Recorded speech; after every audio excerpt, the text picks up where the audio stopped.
Vice ganda, may birong parinig sa kay MTRCB Chairman Lala Soto, narito ang buong detalye.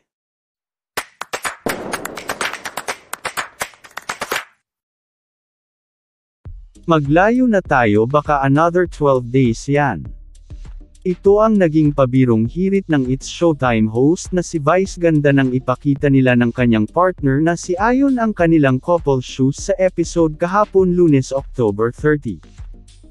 Habang kasi nag-uusapan ang It's Showtime host ay ipinakita ni na Vice ganda at Ayon Perez ang parehas nilang suot na sapatos.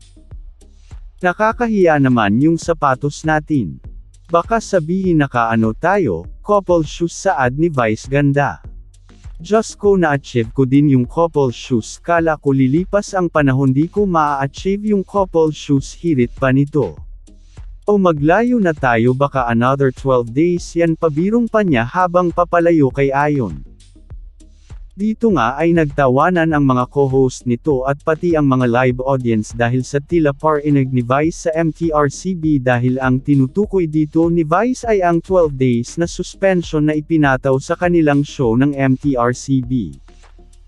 Matatandaan na nasuspend ng 12 airing days ang It's Showtime noong October 14 hanggang October 27, sa katunayan ay nakakabalik pa lang ang kanilang programa nito lang Sabado October 28.